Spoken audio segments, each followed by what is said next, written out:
तो बच्चों अब आ रहा है हमारे पास में 9.23 एक्सरसाइज और देखते हैं 9.23 एक्सरसाइज में क्या पूछा हुआ है। ठीक है, तो 9.23 में पूछा है कि at what distance should the lens be held from the card sheet in exercise 9.22। हमें किस डिस्टेंस पे लेंस को रखना चाहिए कार्ड शीट से, जो ऊपर वाले क्वेश्चन में हमने सॉल्व किया उसमें, in order to view a square distinctly with the maximum possible magnifying power. तो मैग्नीफाइंग पावर निकालनी है, मैक्सिमम पॉसिबल निकालनी है। ठीक है, और उसके लिए हमें क्या करना पड़ेगा, कुछ वैल्यूज देखनी पड़ेगी। ठीक है, अब मैक्सिमम मैग्नीफाइंग पावर के लिए मैक्सिमम मैग्नीफाइंग पावर के लिए आपको क्या करना पड़ता है, नियर पॉइंट अज्यूम करके चलना पड़ता है कि हाँ नियर पॉइंट पे रखा, और इंसानों का जो नियर पॉइंट होता है वो 25 सेंटीमीटर के आसपास रहता है। ठीक है, तो हमारे पास में इमेज जो है वो नियर पॉइंट पे बननी चाहिए मैक्सिमम मैग्नीफाइंग पावर के लिए, तो वो 25 सेंटीमीटर हो गया। ठीक है, माइनस का 25 आएगा, ये बता दूं मैं पहले ही। और फोकल लेंथ जो है हमारे को पहले वाले क्वेश्चन में जो दे रखी थी वो कितनी है, 10 सेंटीमीटर दे रखी है। ठीक है, तो ऑब्जेक्ट कहाँ रखना चाहिए, at what distance should be the lens held, lens को कितना दूर रखना चाहिए कार्ड शीट से, तो मतलब ऑब्जेक्ट डिस्टेंस ही हुई ना, तो u equals to question mark, तो हम है ना लेंस फॉर्मूला की मदद से कर लेंगे solve. 1/v minus 1/u equals to 1/f।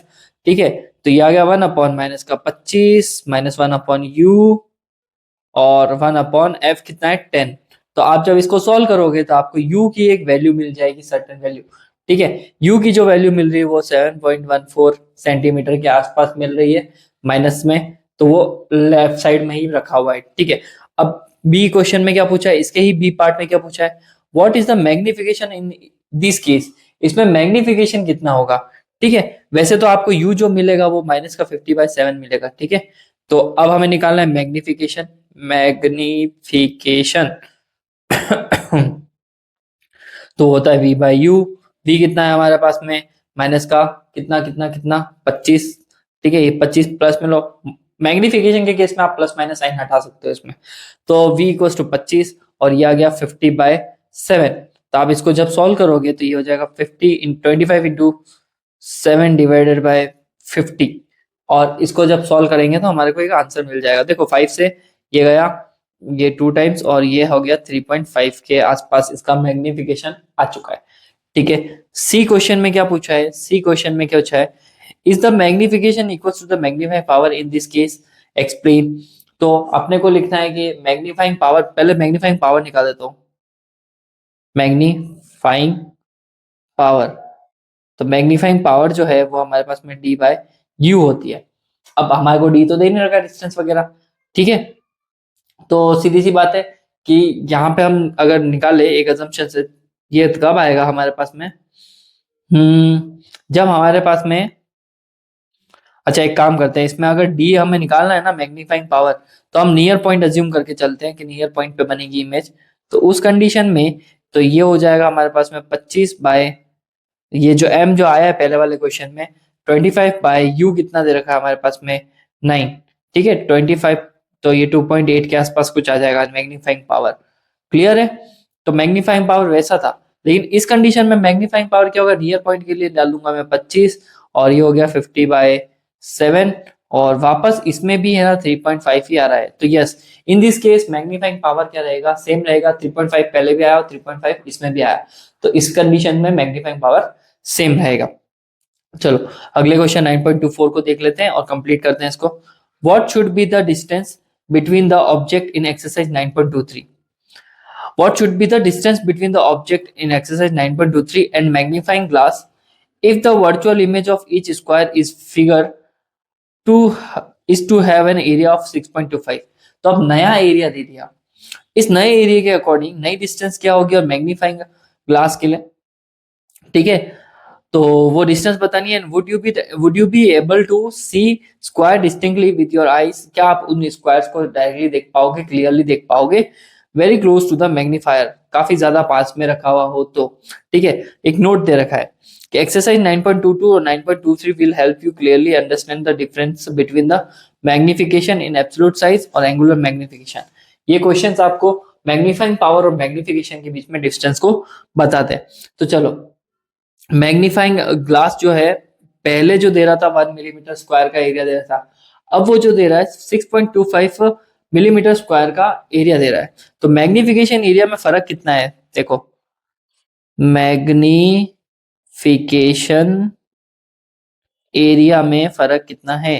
तो मैग्निफिकेशन एरिया जो है बच्चों वो हमारे पास में नया वाला है 6.25 और पुराना वाला था 1। ठीक है, तो कितने गुना का फर्क आ रहा है, 6.25 टाइम्स वो इंक्रीज हो चुका है। ठीक है, चलो इतना फर्क है। तो लीनियर मैग्निफिकेशन का फॉर्मूला आ जाएगा यहाँ पे, मैग्निफिकेशन का formula, linear magnification equals to जो भी हमारे पास में दे रखा है। ठीक है, तो लीनियर मैग्निफिकेशन होता है under root of magnification area, तो 6.25 के आसपास उसका अंडर रूट करना है हमें, और वो हमारे पास में आ रहा है 2.5 के आसपास। ठीक है, तो इसकी मदद से ये सॉल्व हो गया। अब हम लगाएंगे फॉर्मूला लीनियर मैग्निफिकेशन का अच्छा वाला, v बाय यू। ठीक है, तो v निकाल देंगे, v equal to m multiply by u. ठीक है, m कितना आ रहा है हमारे पास में 2.5 u। ठीक है, अब हमें इसको कहाँ रखना है, लेंस फॉर्मूला में रखना है। तो 1/v minus 1/u equals to क्या हो जाएगा, 1/f हो जाएगा। सॉल्व करना है बच्चों, तो ये आ गया 2.5u minus 1/u equals to 1/10। अब जब इसको सॉल्व करोगे तो आपको u की एक वैल्यू मिलेगी। देखो एलसीएम एलसीएम लेना बहुत आसान है, इसमें कोई दिक्कत नहीं है इसमें। तो ये हो जाएगा, देखो इसका एलसीएम आ जाएगा 2.5 u, इसका इसमें डिवाइड किया तो 1 और इसका इसमें डिवाइड किया तो 2.5 इक्वल्स टू 1/10। तो ये हो गया हमारे पास में माइनस 1.5 और 2.5 u इक्वल्स टू 1/10। यहाँ से ये कैंसल आउट हो गए, तो हम इसको और ज्यादा सिंप्लीफाई कर लेते हैं। तो ये हो गया 15/25 u इक्वल्स टू 1/10, माइनस में आ ही रहा है अपने पास में। क्लियर है, ये गया 1 टाइम, ये सॉरी 5 3 जा 3 से कैंसिल आउट कर देते हैं, ये 5 टाइम्स हो गया। तो ये हो गया 30/5 और ये u आ गया। ठीक है, तो हमारे पास में u जो आ रहा है वो माइनस का 6 सेंटीमीटर के आसपास आ रहा है। और u को जब आप इस वैल्यू में डालोगे यहाँ पे, तो ये आ रहा है 2.5 इंटू 6, तो 150 15। ठीक है, तो ये माइनस का 15 सेंटीमीटर के आसपास आपके आंसर आ रहा है, क्योंकि ये माइनस का है। क्लियर, तो v और u हमने निकाल दिया। तो बस इतना ही है 9.24 एक्सरसाइज। चलो 9.25 की तरफ बढ़ते हैं। ये थियोरिटिकल है पूरा पूरा, I am skipping this question by the way, क्योंकि पूरा थियोरिटिकल है और पूरा बेस्ड है और सिंपल सा है। आपको आंसर इसके आ जाएंगे, ट्राई कर सकते हो आप एक बार।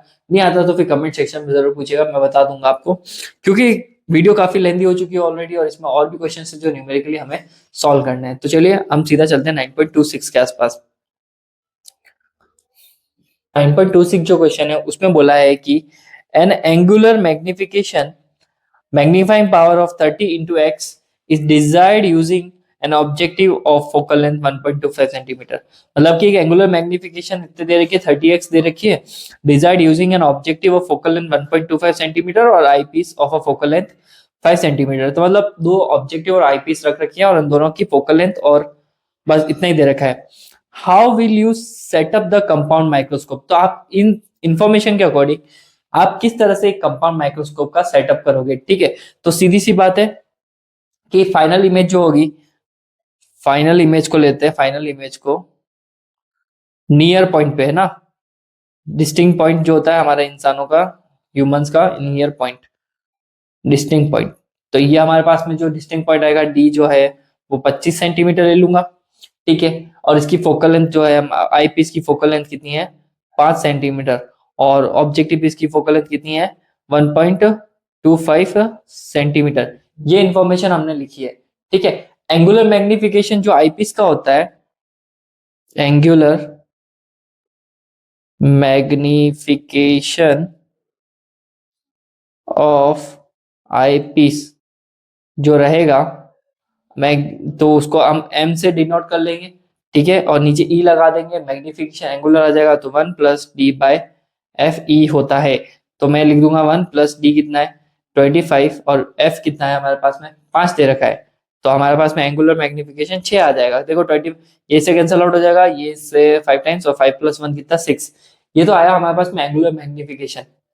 और टोटल मैग्निफिकेशन का फॉर्मूला क्या होता है? टोटल मैग्निफिकेशन का फॉर्मूला जो होता है हमारे पास में, वो होता है m equals to M O multiply by M E. ठीक है, ये होता है। अब हमें निकालना है एंगुलर मैग्निफिकेशन ऑफ ऑब्जेक्टिव। तो एंगुलर मैग्निफिकेशन ऑफ ऑब्जेक्टिव, तो ऑब्जेक्टिव का एंगुलर जो मैग्निफिकेशन होता है ना बच्चों, वो हमारे पास में एम ओ इक्वल्स टू क्या हो जाएगा हमारे पास में, M O equals to M by M E. ठीक है, इससे ही निकाला है हमने। एम कितना दे रखा है हमारे पास में, 30x दे रखा है ना, 30, तो यहाँ 30 डाल दूंगा। और एम ई कितना निकाला मैंने अभी, 6 निकाला, तो ये आ गया हमारे पास में 5। तो आपने एंगुलर मैग्निफिकेशन ऑफ ऑब्जेक्टिव निकाला 5 और आईपीस का निकला है 6। और ऐसा रियल इमेज जो होगी अपनी फॉर्म्ड होगी, एज रियल इमेज जो हमारी फॉर्म्ड होगी, इसमें रियल इमेज फॉर्म्ड। ठीक है, रियल इमेज जो फॉर्म्ड होगी हमारे पास में बच्चों, उसको मैं ऐसे लिख सकता हूँ, ऐसे लिख सकता हूँ कि नहीं लिख सकता? M O equals to V O upon U O. इसको मैं 5 से मल्टीप्लाई कर दूंगा तो 5 आ जाएगा। ठीक है, माइनस का आएगा प्लस का आएगा। अच्छा, रियल इमेज अगर फॉर्म हो रही है तो माइनस का एम, माइनस का 5 आएगा। ठीक है, तो माइनस का 5 आ गया। तो V O equals to minus का 5 यू ओ। क्लियर है? ये ऑब्जेक्टिव पीस के लिए हम इसको क्या कर रहे हैं, सॉल्व कर रहे हैं। तो जैसे ही मैं इसको सॉल्व करूंगा, और फोकल लेंथ को क्या रखूंगा मैं यहाँ पे, 1.25। फोकल लेंथ ऑफ ऑब्जेक्टिव कितनी दे रखी है, 1.25 सेंटीमीटर। इमेज डिस्टेंस हो गई और फोकस लेंथ दे रखी है, तो इसको सॉल्व कर देंगे हम। ठीक है, एड अ पेज। तो जैसे ही ये फोकल लेंथ और इमेज डिस्टेंस मिल गई, तो मैं इसको ऐसे लिख सकता हूँ, 1/VO minus 1/UO equals to 1/FO। तो ये आ जाएगा 1/1 minus 5UO minus 1/UO equals to FO। FO की वैल्यू तो दे ही रखी है ना, विच इज 1.25 सेंटीमीटर। जब आप इसको सॉल्व करोगे तो आपको एक U की वैल्यू मिलेगी, UO की हमें क्या मिलेगी, एक सर्टेन वैल्यू मिल जाएगी, विच इज 1.5 सेंटीमीटर के आसपास। ठीक है, ये तो यूओ आ गया। ठीक है, ऑब्जेक्ट को कहाँ रखना चाहिए, 1.5 सेंटीमीटर पे रखना चाहिए, in front of a objective lens. ठीक है, तो ये ऑब्जेक्टिव लेंस की डिस्टेंस तो आ गई। अब ये आपने बोला ना सेटअप तैयार करना है, तो मैं सेटअप तैयार कर रहा हूँ। इसमें हुआ क्या है, पहले फाइनल इमेज नियर पॉइंट पे एक अज्यूम कर लिया हमने। एफ ओ कितना है, 1.25 पे दे रखा है और इतना इतना दे रखा है। फिर एंगुलर मैग्निफिकेशन आईपीस का डाल के हमने आईपीस का निकाला। टोटल मैग्निफिकेशन का फॉर्मूला होता है M equals to M O multiply by M E. इसकी मदद से मैंने एम ओ की वैल्यू निकाल दी, वो 5 आ रही है। रियल इमेज फॉर्म करनी है हमें, तो ये M O equals to V O upon U O की मदद से हमने क्या कर दिया, यहाँ से वी ओ की वैल्यूज निकाल के उसको mirror formula, sorry lens formula में पुट करके यहाँ से यूओ भी आ गया। इससे पता पड़ा कि ऑब्जेक्ट 1.5 सेंटीमीटर पे हमें रखना है। ठीक है, और इमेज कहाँ बनेगी उस कंडीशन में, तो ये हो जाएगा माइनस का 5 मल्टीप्लाई बाय यूओ। तो -5 इंटू माइनस का 1.5। ठीक है, तो आपके इसको मल्टीप्लाई करने के बाद में 15 5 75, तो 7.5 सेंटीमीटर के आसपास इसका वीओ आ जाएगा। क्लियर है आपके पास में? अब आईपीस की बात कर लेते हैं। तो आईपीस के लिए भी फॉर्मूला निकाला जा सकता है ना। तो ये हो जाएगा 1/VE minus 1/UE equal to 1/FE। ठीक है, तो यहाँ पे वैल्यूज डालनी है। और एक और चीज बता दूं मैं, आपका जो डिस्टेंस है ना V इक्वल टू, तो V को हम VE को लिख सकते हैं माइनस का D लिख सकते हैं। ठीक है, तो ये आ जाएगा 1/माइनस का D। ठीक है, और माइनस का 1/UE। ठीक है, अब यूई और वी हमें रखना है 1 बाय 1 करके।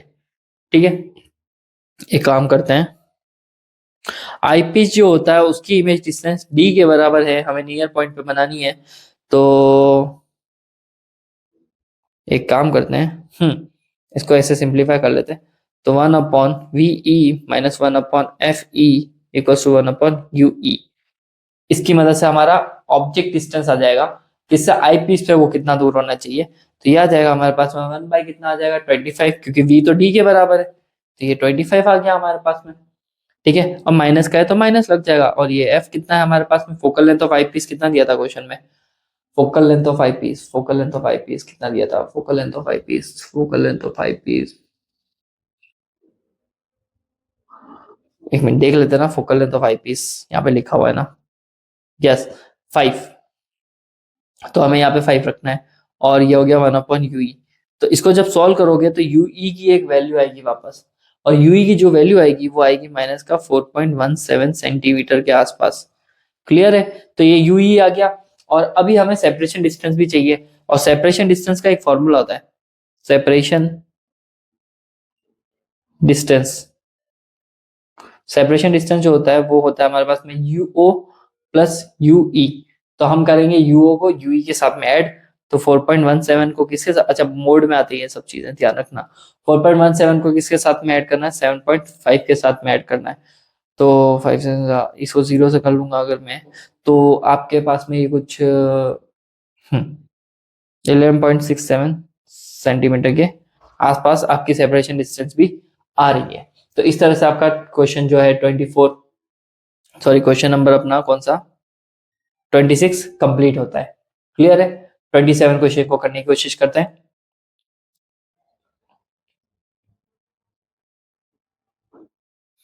ट्वेंटी सेवन क्वेश्चन में क्या बोला है, 27 में बोला है कि a small telescope has a objective length of focal length 140 centimetre. एक स्मॉल टेलीस्कोप है जिसकी objective length of focal length कितनी दे रखी है, 140 दे रखी है, और आई पीस की फोकल लेंथ 5 सेंटीमीटर दे रखी है। तो यहाँ पे मैं लिख दूंगा एफ ओ कितना है 140 सेंटीमीटर, एफ ई कितना है हमारे पास में 5 centimetre. What is the magnifying power of the telescope for viewing the distance object. Magnifying power क्या होगी ताकि हम व्यूइंग द डिस्टेंस ऑब्जेक्ट देख सकें।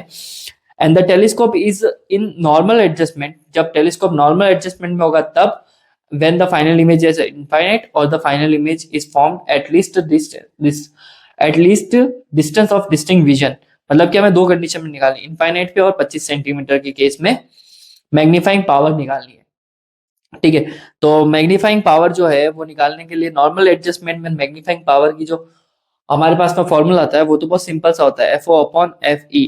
तो हमारे पास में एफ ओ कितना देर का 140, एफ ई कितना देर का 5। तो आप जब इसमें इसका डिवाइड मारोगे तो 28 सेंटीमीटर, सॉरी 28 मैग्नीफाइंग पावर आ जाएगी। लेकिन जब हमारे डिस्टिंक्ट विजन की बात होती है तो उस कंडीशन में, इनफाइनाइट के कंडीशन में तो ये आ गया, डिस्टिंक्ट विजन नियर पॉइंट के कंडीशन में जो हमारे पास में रहता है, सॉरी उसको उसको हम लिख सकते हैं m equals to F E upon F E नहीं F O upon F E bracket में 1 plus D by F E by D होती है। ठीक है, टेलीस्कोप के केस में बोला है इन्होंने, माइक्रोस्कोप होता तो डी बाय एफ होता। तो वैल्यूज पुट कर लो, आपको आंसर आ जाएगा। तो 140 डिवाइड बाय 5, 1 प्लस एफ कितना दिया है अपने 5 दे रखा है, और डी कितनी 25 दे रखी distinct vision.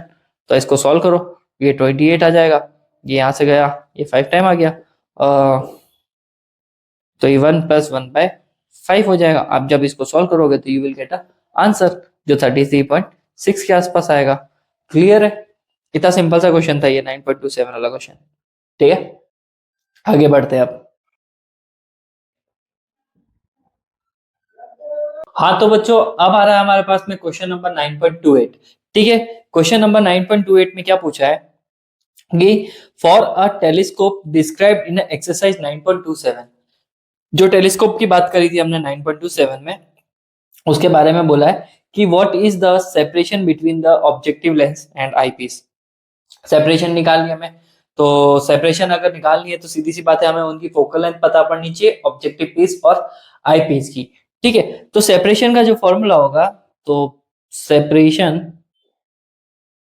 Between eyepiece and objective piece जो होता है उसको हम लिखते हैं F O plus F E. ठीक है, तो उस वाले क्वेश्चन में जो हमारे को वैल्यूज दे रखी थी 9.27 में, तो इस वाले में हमारे को फोकल लेंथ दे रखी है 140 और 5। तो हमारे पास में उनके बीच की जो सेपरेशन होगी बच्चों, तो वो हो जाएगी 140 प्लस 5, मतलब कि 145 सेंटीमीटर उनकी सेपरेशन डिस्टेंस हो गई। सेकंड क्या पूछा है इस क्वेश्चन में, सेकंड क्वेश्चन में पूछा है इसके अंदर, if this telescope is used to view a 100 metre tall tower 3 kilometre away. ठीक है, इस टेलीस्कोप की मदद से हम 3 किलोमीटर अवे हम क्या देख रहे हैं, एक टावर को देख रहे हैं जो 100 मीटर का है और 3 किलोमीटर दूर है टेलीस्कोप से। ठीक है, what is the height of the image of the tower form by the objective lens. ठीक है, ऑब्जेक्टिव लेंस की वजह से क्या उसकी जो इमेज बनेगी ना उसकी हाइट क्या होगी। ठीक है, तो अब सीधी सी बात है कि हमें हाइट निकालनी है। तो देखो यहाँ पे हमें इस तरह के क्वेश्चंस के लिए देखो इसको डायग्राम से बना देते हैं। मान लो यहाँ पे हमारा क्या रखा हुआ है, टेलीस्कोप रखा हुआ है, ठीक है। इससे कितना 3 किलोमीटर अवे एक टावर है जिसके ऊपर हमारे 100 मीटर उसकी हाइट दे रखी है। तो एच ओ हमारे पास में ऑब्जेक्ट की हाइट इतनी दे रखी है और ये टेलीस्कोप इसके साथ में ये है। तो कितने का एंगल बना रहा है, अल्फा। ठीक है, अब मैं इस टेन अल्फा को लिख सकता हूं। टेन अल्फा इक्वल टू क्या होगा हमारे पास में, परपेंडिकुलर अपॉन बेस, तो 100 अपॉन बेस क्या आ जाएगा 3 किलोमीटर, तो 3 × 10⁻³ तो मैं इसको ऐसे लिख सकता हूँ और सिंपली सॉल्व कर सकते हैं हम इसको। टेन अल्फा इक्वल टू 100/3 कितना हो जाएगा, देखो इसको सिंपल कर लेते हैं। तो यहाँ से अगर हम बात करें 2 0 से 1 कट कैंसिल आउट, तो 1/30 के आसपास हमारे रेडियन में एंगल आ रहा है। किसका एंगल आ रहा है, वो टेलीस्कोप है ना उस 100 मीटर टॉल बिल्डिंग को देख रहा है, तो वहां से वहां तक का जो एंगल है 3 किलोमीटर अवे वो आ रहा है। ठीक है, तो अब एंगल का फॉर्मूला होता है हमारे पास में जब इस तरह का होता है, तो वो अब यहाँ पे हाइट अपॉन फोकल लेंथ भी हमारे पास में एक फॉर्मूला होता है। तो मैं इसको लिख सकता हूँ हाइट, इमेज हाइट अपॉन हमारे पास में फोकल लेंथ कितनी दे रखी है क्वेश्चन में, 140 के आसपास दे रखी है ऑब्जेक्टिव पीस की फोकल लेंथ। ठीक है, तो ये हो गया। अब हम क्या करेंगे इसमें, एच अपॉन 140 है ना, एच अपॉन 140, एक तो ये अल्फा आ गया है और एक हमारे पास में आ रहा है ये टेन अल्फा 1/30। तो हम लिख सकते हैं कि इफ एंगल्स आर स्मॉल, तो alpha is nearly equal to किसके होगा, टेन अल्फा के होगा। ये दोनों लगभग इक्वल ही होंगे, तो मैं लिख सकता हूँ ना 1/30 इक्वल टू एच अपॉन 140। ठीक है, और एच अपॉन 140 रखूंगा और 1/30 हम इसको सॉल्व करेंगे, तो ये कुछ ऐसा हो जाएगा ना, एच इक्वल टू 140/30। 3 से सॉरी 0 से 0 कैंसिल आउट हो गया, 14/3 हमारे पास में आ जाएगा। 3 4 12 और 3 6 18, 4.6 समथिंग हमारे पास में इसकी वैल्यू आएगी। ठीक है, ये 6 जाता रहेगा, तो मैं इसको 6 एंड तक लिखने की बजाय एक काम करता हूँ 6 7 सेंटीमीटर कर लेता हूँ। ठीक है, ये तो आ गई हाइट ऑफ अ इमेज। अब और क्या पूछा इसने सी वाले पार्ट में, what is the height of the final image of the tower if it is formed at the 25 centimetre. ठीक है, अगर जिसकी फाइनल इमेज है ना 25 सेंटीमीटर पे बन रही है, तब उसकी हाइट क्या होगी। ये तो हमने क्या ले लिया 3 किलोमीटर अवे पे थी, लेकिन अगर वो इमेज जो बन रही है वो कहाँ बन रही है, हमारे 25 सेंटीमीटर पे बन रही है, तो वहां पर उसके लिए उसकी हाइट क्या होगी। ठीक है, तो आई पीस की बात हो रही है इस कंडीशन में, तो इसके लिए फॉर्मूला हो जाएगा एम ई इक्वल टू क्या होता है हमारे पास में 1+1+d/FE। ठीक है, 1+d कितना है हमारे पास में 25 पे बोला है कि 25 पे बननी चाहिए। ठीक है, और f कितना है, FE 5 सेंटीमीटर है अब आई पीस का, तो 1+5 इक्वल टू क्या आ जाएगा 6 के आसपास हमारा आंसर आएगा। ये मैग्निफिकेशन है, लेकिन हमें चाहिए यहाँ पे क्या चाहिए, हमें चाहिए हाइट। ठीक है, एक मिनट पेज ऐड कर लेता हूँ। तो बच्चों इसको अगर हम सॉल्व करेंगे तो एम ई तो आ चुका है, तो M E magnification of eyepiece हमारे पास में 6 आ चुका है। अब मैं क्या करूंगा, हाइट ऑफ फाइनल इमेज, और मतलब कि H I upon H O equals to क्या हो जाएगा, मैग्निफिकेशन हो जाएगा, राइट। तो H I equals to M E multiply by height of object कितनी दे रखी है हमें, हाइट ऑफ ऑब्जेक्ट कितनी दे रखी है, यहाँ पे आई होगी ना। तो सॉरी हाइट ऑफ ऑब्जेक्ट नहीं, ये हमारे पास में आ चुका है, एक second. For the telescope describe in the what is the separation between the objective lens, separation पहले वाले क्वेश्चन में पूछ लिया, वो निकाल दिया। If the telescope is used to view 100 metre tall tower की बात करें, तो what is the height of image tower form by the objective lens. तो ये जो हमारे पास में हाइट आई है ऑब्जेक्टिव लेंस की वजह से आई है, एच ओ कह सकते हो आप। ठीक है, तो हमें एच ई चाहिए, मतलब कि आई पीस की मदद से क्या आ रहा है, आई पीस की मदद से हाइट कितनी आ रही है उसकी फाइनल इमेज की, उसको हम लिखेंगे H E upon H O equal to magnification, तो M E into H O हो जाएगा ये। अब देखो आई पीस की हाइट जो आएगी वो 6 मल्टीप्लाई बाय ये आया था हमारे पास 14/3, ठीक है, तो ये कैंसिल आउट हो गया, 2 टाइम्स हो गया, तो हमारे पास में 28 आ रही है, 28 हमारे पास में हाइट आ रही है। तो देखो 25 सेंटीमीटर पे होगा तो आई पीस है ना 28 सेंटीमीटर की हाइट वाला टावर बना के देगा। और अगर हम एंगल्स की बात करें 140 पे 3 किलोमीटर दूर रखा हुआ है तो है ना हाइट कितनी बन रही है, 4.67 के आसपास हाइट बन रही है। ऑब्जेक्टिव पीस की मदद से बन रही है, इस चीज का ध्यान रखना आप। ठीक है, चलो अगले क्वेश्चन की तरफ बढ़ते हैं हम। हाँ तो बच्चों अब आ रहा है हमारे पास में क्वेश्चन 9.28। ठीक है, 9.29 के आसपास आ रहा है, तो देखते हैं इस क्वेश्चन में क्या है 9.29 में। A Cassegrain telescope uses the two mirrors as shown in figure 9.26। ये जो फिगर दे रखा है यहाँ पे ना कैसेग्रीन टेलीस्कोप, ये दो मिरर यूज करता है। Such a telescope is build with the mirrors 20 millimetre apart.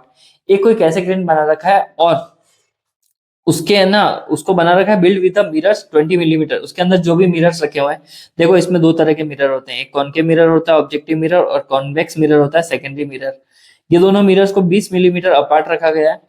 If the radius of the curvature of a large mirror is to be 220 millimetre, जो बड़ा वाला मिरर है उसकी, अब बड़ा वाला तो ऑब्वियसली बात है कॉनकेव मिरर ही रहेगा, तो उसकी जो हमारे पास में दे रखी है लार्ज मिरर, क्या दे रखी है कर्वेचर, जो लार्ज मिरर की है वो 220 मिलीमीटर है and the small mirror is 140, और ये छोटा वाला जो है वो 140 मिलीमीटर का है। Where will be the final image of an object at infinite be. तो फाइनल इमेज कहाँ बनेगी ऑब्जेक्ट की। ठीक है, तो फाइनल इमेज बनाने के लिए सिंपल सी बात है, हमें यहाँ पे कुछ कंडीशंस में उसको डिफरेंस करके निकालना पड़ेगा। ठीक है, तो देखते हैं इसमें क्या है।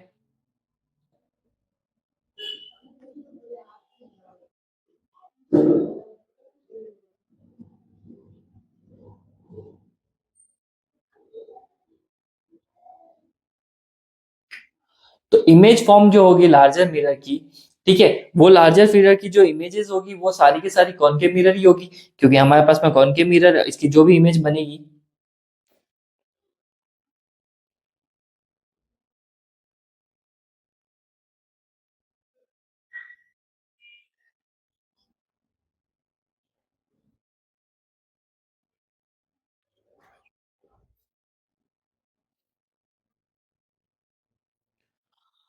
हाँ तो बच्चों अब आ रहा है हमारे पास में नया question 9.29।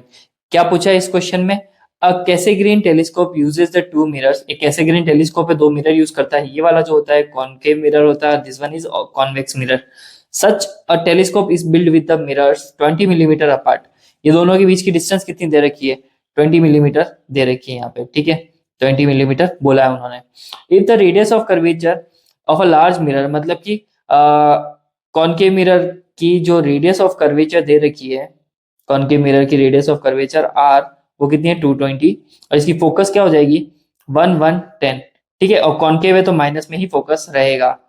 Clear. If the radius of a curvature, if the radius of curvature of larger इतना दे रखा है एंड स्मॉल मिरर इज 140, तो स्मॉल मिरर की रेडियस ऑफ कर्वेचर जो है वो कितनी हो जाएगी, ये लार्ज लिख देता हूँ यहाँ पे स्मॉल लिख देता हूँ। ठीक है, ये दे रखी है हमारे को 140 मिलीमीटर, तो इसकी फोकल लेंथ हो जाएगी हमारे पास में 70 मिलीमीटर। ठीक है, ये इंफॉर्मेशन दे रखी है। Where will be the final image of an object at infinite be. Infinite से आने वाली ऑब्जेक्ट जो इनफाइनाइट पे रखा हुआ है उसकी फाइनल इमेज कहाँ बनेगी। तो देखो मेरी बात, सबसे पहले अगर इनफाइनाइट से कोई रेज आती है और वो रेज अगर किसी कॉन्वेक्स कॉनकेव मिरर से टकराती है तो वो सारी की सारी इनफाइनाइट, रूल्स क्या कहते हैं, इनफाइनाइट से आने वाली चीज कहाँ टकराएगी, फोकस पे टकराएगी। तो हमारे लिए कि वो फोकस पे कितने पे 110 पे वो टकरा रही है, इस जगह पे है ना हमारी इमेज बनेगी 110 के आसपास। ठीक है, और ये जो इमेज होगी वो वर्चुअल इमेज होगी, वर्चुअल इमेज होगी। और ये वर्चुअल इमेज है ना काम करेगी ऑब्जेक्ट का, किसके लिए काम करेगी, कॉन्वेक्स मिरर के लिए काम करेगी जो सेंटर में रखा हुआ है। ठीक है, तो सेपरेशन डिस्टेंस को उसमें से माइनस कर लेते हैं तो कॉन्वेक्स मिरर का क्या मिल जाएगा हमारे पास में, डिस्टेंस वगैरह मिल जाएगी, distance of the virtual virtual object जो होगा ना वो कहाँ बन रहा है वो पता पड़ जाएगा। तो देखो, तो वर्चुअल ऑब्जेक्ट की डिस्टेंस निकालने के लिए, वर्चुअल ऑब्जेक्ट की डिस्टेंस निकालने के लिए मैं क्या करूंगा, जो फोकल लेंथ है कॉनकेव मिरर की 110 में से, उसमें से 20 सेपरेशन डिस्टेंस को हटा दूंगा, तो 90 सेंटीमीटर के आसपास क्या है हमारी वर्चुअल ऑब्जेक्ट बनेगी। वर्चुअल ऑब्जेक्ट मतलब वो जो इमेज है वो कॉन्वेक्स के लिए ऑब्जेक्ट का काम करेगी। ठीक है, तो मैं यू को क्या ले लूंगा, माइनस का 90 सेंटीमीटर ले लेंगे, सॉरी मिलीमीटर में चलिए ना ये बातें, तो ये सारी मिलीमीटर में ही रहेंगी। ये आ गया मिलीमीटर में, ये भी मिलीमीटर में, 90 मिलीमीटर आ गया, तो यू हमारे पास में आ गया 90 मिलीमीटर। क्लियर है यहाँ तक? अब जो फोकस की बात करेंगे ना, तो जो कॉन्वेक्स मिरर का फोकस है वो कितना है, कॉन्वेक्स मिरर का फोकस है वो है 70 मिलीमीटर। कॉन्वेक्स है इस वजह से अपन क्या रख रहे हैं उसको, पॉजिटिव ही रखेंगे। तो भाई अपने मिरर से तो मिरर फॉर्मूला लगेगा 1/v plus 1/u equals to 1/f। We have to put the values 1/v minus 1/90 equals to 1/70। तो ये 1/v इक्वल्स टू 1/70 प्लस 1/90। आपको क्या करना है, इसको सॉल्व करना है, और सॉल्व करके आपके पास में जो v की वैल्यू आएगी, v equals to -315 millimetre approx. ठीक है, तो यहाँ पे आपकी क्या बनेगी, इमेज बनेगी, फाइनल इमेज। क्लियर है? फाइनल इमेज कहाँ बनेगी, फाइनल इमेज हमारी बनेगी 315 मिलीमीटर के आसपास, और माइनस क्या रखा है तो सीधी सी बात है वो लेफ्ट साइड में ही बनेगी। क्लियर है? चलो आगे बात करते हैं हम 9.30। क्या पूछा है इस 9.30 वाले क्वेश्चन में, light incident normally on the plane attached to a galvanometer. एक लाइट है, ठीक है, incident normally on a plane mirror, और ये मिरर दे रखा है, इसके ऊपर वो लाइट क्या हो रही है, इंसिडेंट हो रही है, ये बीच वाली लाइन इस पे जा रही है, और ये हमारे पास में मिरर दे रखा है एच ऑन इन फिगर। क्या लिखा है, attach to the galvanometer coil retraces backward as shown in figure, और रिट्रेस कर जाती है इधर से होती है। A current in the coil produces a deflection of 3.5 degree. Coil के अंदर करंट जो है वो 3.5 डिग्री से डिफ्लेक्ट होता है, ठीक है, deflection of 3.5 degree of a mirror. What is the displacement of reflected what is the displacement of reflected spot on the light on a screen placed 1.5 metre away. अब इस क्वेश्चन में galvanometer का mirrors के साथ में क्या लेना देना, तो देखो जो गैल्वेनोमीटर जो ट्विस्ट होता है ना, गैल्वेनोमीटर के ऊपर की तरफ एक छोटा सा मिरर रहता है उसमें, तो उस मिरर की ही बात करिए कि लाइट उसके ऊपर आ रही है, वो उसके फॉल हो रही है, और 1.5 मीटर उसकी डिस्टेंस दे रखी है, और थोड़ा सा उसके साथ में एंगल बना हुआ है, कितना बना हुआ है, 3.5 डिग्री का एंगल बना हुआ है। ठीक है, तो अब अपन क्या करते हैं, इसका कुछ नामकरण कर देते हैं। तो सीधी सी बात है, मैं यहाँ पे नाम दूंगा, तो ये हो जाएगा हमारे पास में, इसको दे देते हैं P, इसको दे देंगे हम, ये जो पॉइंट है हमारे पास में O, और इसको दे देंगे हम Q। POQ हो गया हमारे पास में। ठीक है, अब ये जो शिफ्ट होता है ना, एक बात ध्यान रखना, ये देखो नॉर्मल के साथ में है ना, ये एंगल बना रही है लाइन। ठीक है, मैं इसको साइड में बनाता हूँ, ये हमारा नॉर्मल इस तरह से है। ठीक है, प्लेन थोड़ा सा शिफ्ट हुआ ना 3.5 डिग्री के आसपास, और ये हमारी लाइन है। ठीक है, तो ये जो हमारे पास में लाइन आएगी, ये अगर थीटा है तो दिस वन इज ऑलवेज, ये हमारे पास में क्या आएगा, 2 थीटा के आसपास आएगा। ठीक है, तो मैं यहाँ पे लिख दूंगा कि ये जो एंगल है इतना सा, ये थीटा है, और ये जो एंगल आएगा हमारे पास में 2 थीटा के आसपास रहेगा। थीटा और 2 थीटा हमारे पास में क्लियर हो गए, इनकी डिस्टेंस 1.5 दे रखी है। तो एंगल की बात करते हैं, P O Q, angle P O Q जो दे रखा है, पीओ क्यू, ये कितना दे रखा है, 2 थीटा दे रखा है हमारे पास में, 2 थीटा। तो 2 और थीटा कितना दे रखा है हमारे पास में, 3.5 डिग्री के आसपास के इतना वो बना रहा है। तो अगर वो टिल्ट होगा तो थोड़ा सा साथ साथ में डबल टिल्ट होगा, तो 3.5 को अगर मैं 2 से मल्टीप्लाई करूँ तो 7 डिग्री के आसपास एंगल पीओ क्यू आ रहा है। ठीक है, तो ये 7 डिग्री के आसपास आ गया। क्लियर है? अब इस ट्राइंगल में ये जो ट्राइंगल बन रहा है, दिस इज द डिस्टेंस। ठीक है, तो what is the displacement of a reflected spot of a light on the screen placed. तो ये रिफ्लेक्टेड स्पॉट में लाइट स्क्रीन कहाँ प्लेस करनी चाहिए उसके बारे में पूछा है। तो ये हो जाएगा हमारे पास में tan 2 थीटा जो है हमारे पास में perpendicular upon base, right, d upon 1.5। तो ये हो जाएगा हमारे पास में, डिस्टेंस जो है वो आ जाएगी 1.5 इंटू tan 2 थीटा। ठीक है, ये आ गया 1.5, और tan 2 थीटा हमारे पास में आ जाएगा tan 7 डिग्री। साइंटिफिक कैलकुलेटर की मदद से आपको इसको क्या करना है, सॉल्व करना है, और आपको जो है वो आंसर मिल जाएगा। ठीक है बच्चों, ये आंसर जो आएगा आपका मीटर में आएगा, और आपको अगर इसको सेंटीमीटर में कन्वर्ट करना है तो 100 से क्या करना है अपने को, सीधी सी बात है, मल्टीप्लाई। तो ये आ जाएगा 18.24 सेंटीमीटर। ये आपका क्वेश्चन नंबर 30 कंप्लीट हो गया है। तो बच्चों अब आ रहा है हमारे पास में नया क्वेश्चन 9.31। क्या पूछा है इस 9.31 क्वेश्चन के अंदर, फिगर 9.30 शोज, जैसा आप डायग्राम में देख सकते हो, ये बोला है इस डायग्राम के बारे में, an equiconvex lens of refractive index 1.50, एक कॉन्वेक्स लेंस है जिसका रिफ्रैक्टिव इंडेक्स कितना है 1.5, in a contact with liquid, जिसमें लिक्विड रखा हुआ है नीचे with a liquid layer on the top of a plane mirror, एक प्लेन मिरर भी हमको दे रखा है, ठीक है। A small needle with its tip on the principal axis is moved along the axis until its inverted image is found at the position of a needle, ठीक है। ये PQ करके एक नीडल दे रखी है ऊपर की तरफ, ठीक है, लेंस के ऊपर ऐसे यूं रखी हुई है, नीचे लेंस, लिक्विड लेयर और प्लेन मिरर हमने रखा हुआ है, ठीक है। तो अब उसने बोला है कि इसको इस तरह से मूव करना है नीडल को, सो दैट हमें एक इन्वर्टेड इमेज मिल जाए जो फाउंड हो, कि PQ की हमारे पास में P डैश Q डैश एक इन्वर्टेड इमेज मिल जाए। The distance of the needle is from the lens is measured to be 45 centimetre.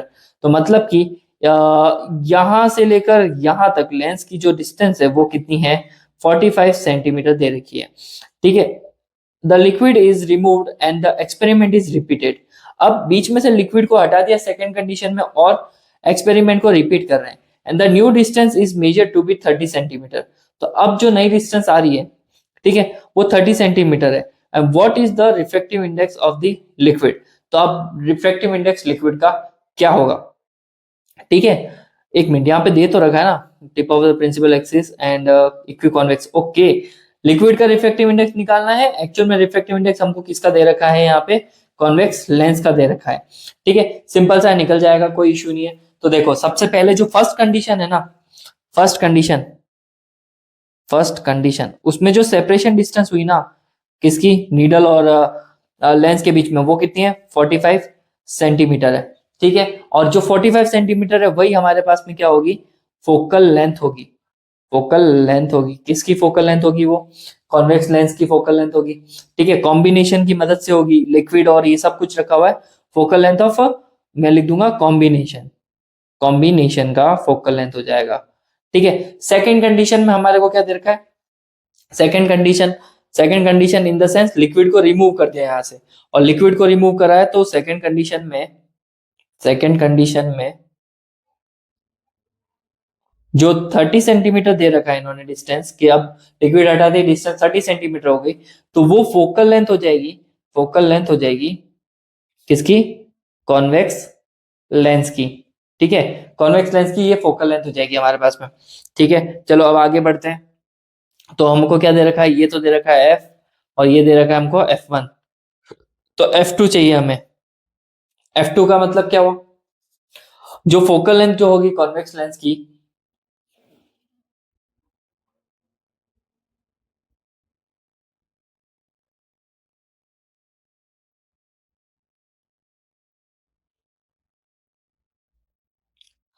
तो F2 का मतलब क्या हुआ, जो वो लिक्विड है ना, यहाँ पे डायग्राम में देख सकते हो, ये लिक्विड किसके जैसा काम कर रहा है, ये जो भरा हुआ यहाँ पे लिक्विड दिख रहा है ना, ये कॉनकेव लेंस के जैसा एक काम कर रहा है, एक लेंस के जैसा बिहेव कर रहा है, ठीक है।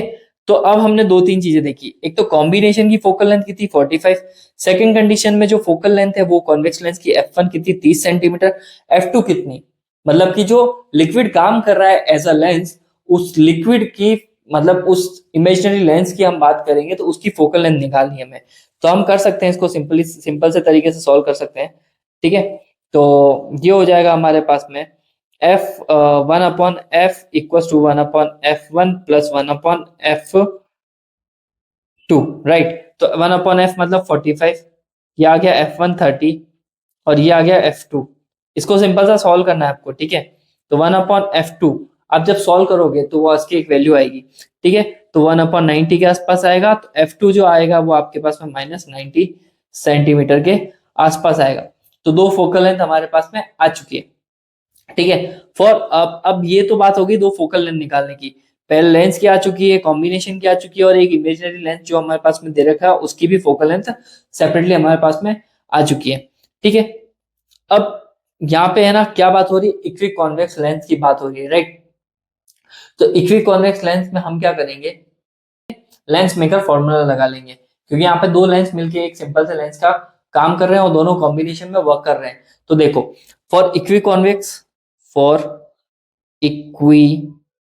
कॉन्वेक्स लेंस, R1 जो होता है हमारे पास में R, और R2 जो होता है हमारे पास में वो नेगेटिव R लिया जाता है, इस चीज का थोड़ा ध्यान रखना। फोकल लेंथ क्या हो जाएगी हमारे पास में 30, कॉन्वेक्स लेंस ये दे रखा है 30 दे रखा है हमारे पास में, ठीक है। और रिफ्रैक्टिव इंडेक्स कितना दे रखा है, रिफ्रैक्टिव इंडेक्स कितना देगा 1.5, तो मैं लिख दूंगा 1/f equal to mu minus 1, refractive index का फॉर्मूला 1/r1 माइनस 1/r2, ठीक है। इसको सिंप्लीफाई कर देते हैं, तो 1/f आ जाएगा 30, ये आ जाएगा 1.5 माइनस 1, ये आ जाएगा 1/r, r2 की जगह पे माइनस r रखूंगा तो ये प्लस 1/r, ठीक है। तो 1/30 equals to 0.5 equals to 2/r, ठीक है। हमें r निकालनी है यहाँ से, ठीक है, तो r निकल जाएगी, कोई इशू नहीं है। तो r equals to 0.5 into 2 into 30, यहाँ से पॉइंट रिमूव करूंगा 10 आ जाएगा, ये 5 1 जा, ये 2 टाइम्स 2 से 2 गया, तो r कितना आ रहा है 30 सेंटीमीटर के आसपास आ रहा है, ठीक है। तो अब ये आ रहा है 30 सेंटीमीटर के आसपास फॉर प्लेनो कॉनकेव लेंस। जो बात हो रही है हमारे पास में प्लेनो कॉनकेव, ये किसका देखो किसका काम कर रहा है, इसकी एक सरफेस जो है वो प्लेन है और इसकी दूसरी सरफेस कॉनकेव है, तो ये प्लेनो कॉनकेव का काम करेगा, ठीक है। और फोकल लेंथ क्या लेंगे हम 90 डालेंगे, ठीक है, क्योंकि दूसरा जो इमेजिनरी लेंस है वो 90 डालेंगे, और जो पहला वाला आ रहा है उसके लिए हमने क्या डाल दिया है 30 डाल के सॉल्व कर लिया है, ठीक है। और प्लेनो कॉनकेव की भी हमें कंडीशन डालनी पड़ेगी। तो देखो ये तो इक्वी कॉन्वेक्स लेंस की बात कर रहा हूं, तो मैंने इस लेंस के लिए निकाल दिया है आर की वैल्यू, और अब मैं निकाल रहा हूं फॉर प्लेनो कॉनकेव लेंस। तो प्लेनो कॉनकेव लेंस हो जाएगा, तो उसके लिए हमारे पास में फोकल लेंथ दे रखी है -90 सेंटीमीटर आई थी, ठीक है, -90 सेंटीमीटर आई है, क्लियर है। और R1 इसमें हमेशा रहता है, R1 इसमें रहता है -r के आसपास रहता है, ठीक है। तो ये r आ गया 30, तो मैं इसको -30 डाल दूंगा, और R2 जो रहता है वो हमारे पास में बच्चों रहता है इनफाइनाइट, ठीक है। तो अब हमें ये वापस चीजें यूज करनी है और वापस वही चीजें वापस डालनी है यहाँ पे, ठीक है। तो refractive index plano concave liquid का बना हुआ है, तो उसका रिफ्रैक्टिव इंडेक्स हमें नहीं पता, तो सॉल्व कर लेते हैं इसको। तो ये हो जाएगा 1/f equals to mu minus 1, ये हो जाएगा 1/r1 कितना है माइनस का 30, और 1/इनफाइनाइट, राइट। और f की वैल्यू भी डाल देता हूँ मैं 90 के आसपास, ठीक है। ये हो जाएगा 1/90, म्यू माइनस 1 तो एज इट इज ही रहेगा, ठीक है। और यहाँ पे हम बात करेंगे माइनस का 1/30, और बस 1/इनफाइनाइट 0 होता है, अगर माइनस माइनस कैंसल आउट हो गया, ठीक है भैया। तो ये हो जाएगा 30/90 इक्वल्स टू म्यू माइनस 1, तो म्यू माइनस 1 इक्वल्स टू 1/3, तो ये आ गया 1/3 के आसपास। और आप इसको और सॉल्व कर सकते हैं 1/3 प्लस 1, ठीक है। इसको सिंपल सा है सॉल्व करना है, तो ये 1/3 0.33 आता है, तो ये आ गया 1.33 के आसपास। तो जो भी लिक्विड होगा हमारा उसकी रिफ्रैक्टिव इंडेक्स कितनी दे रखी है 1.33 के आसपास, क्लियर है। तो इस तरह से आपके रे ऑप्टिक्स से सारे एनसीईआरटी क्वेश्चंस वगैरह कंप्लीट हो चुके हैं। तो वीडियो यहाँ तक अगर आपने देखी है, काफी हिम्मत दिखाई है, क्योंकि इतने रे ऑप्टिक्स के क्वेश्चंस एक साथ देखना बहुत बड़ी बात होती है। तो अगर आपने यहाँ तक वीडियो देखी है तो वीडियो पसंद आई है तो लाइक कीजिए, शेयर कीजिए और कमेंट जरूर कीजिएगा, कोई भी डाउट वगैरह रहता है तो। और चैनल को सब्सक्राइब करके जाइएगा, आपका एक एक लाइक सपोर्ट सब्सक्राइब मेरे लिए बहुत मैटर करता है। मैं आपके लिए ऐसा कंटेंट लेके आता रहूंगा। अभी मैं इसके बाद में CUET नीट और IIT JEE के भी पेपर्स वगैरह PYQs और सैम्पल पेपर्स सॉल्व करवाने वाला हूँ, तो मेरे चैनल को सब्सक्राइब जरूर करिएगा।